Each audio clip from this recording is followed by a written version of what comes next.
একজন বাংলাদেশি ভাই মিশর এসে কি বিপদে পড়ছে দেখেন।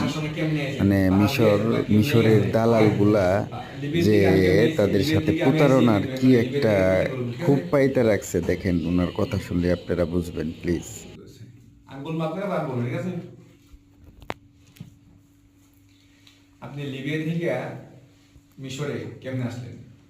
লিবিয়া থেকে মিশরে আসছি। প্রথমে আপনার একটা গাড়িতে উড়াইছে ফ্যাক্টরির সামনে থেকে। দালাল বলছে যে 2-1 দিনের ভিতরে বর্ডার পার করে দিব। হ্যাঁ। কিন্তু তা হয় নাই। আমাকে প্রথমে একটা গাড়িতে উড়াইলো, ওইখান থেকে নিয়ে এক জায়গাতে রাখছে। ওইখানে এক রুমের ভিতরে নিয়ে রাখছে পাহাড়ের ভিতরে। ওইটা বলে সাহারা মরুভূমি না বলে কি জানি বলে, আমার তো লাগে যে এটা পাহাড় জঙ্গল, ঠিক আছে? ওদের পাথরের পাহাড়, সাহারা মরুভূমি।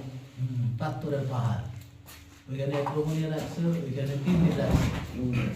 3 দিন খানা নাই, লড়ি নাই, কিচ্ছু নাই। খালি একবেলা 3টা বন দিয়ে যেত, পায়খানা ফর্সা সব বন্ধ হয়ে গেছে। এরপর ওইখান থেকে আবার আরেক গাড়ি দিয়ে নিছে, আরেকটা রুমে নিছে। ওইখানে 3 দিন রাখছে। এভাবে করে 4-5টা রুম পাল্টাইছে। 11 দিন না গিয়েছিলাম রোডের ভিতরে। 11 দিন না গিয়েছিলাম। এই বর্ডার ক্রস করার সময় 11 দিন না গেছিলাম। এবার লাস্ট বর্ডারের সময় আসার পরে দেখি যে আমাদেরকে এই পাহাড় ফুয়ার বাওয়া এই 3 ঘন্টা 4 ঘন্টার পথ দৌড়াইছে খালি। মানে আমার হারার কোনো রাস্তা নাই, খালি দৌড়াইছে।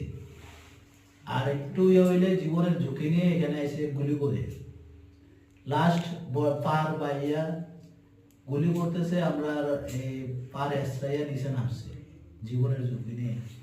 মা বাবার দোয়া এখন বাচ্চা মিশর কাইরো আসছে। এখানে আসার পরে এই যে এতগুলো টাকা ঋণ করে আসছি, এই টাকার চিন্তায় আমি হার্টস্ট্রোক হয়েছে আমার কাইরোতে আসার পরে।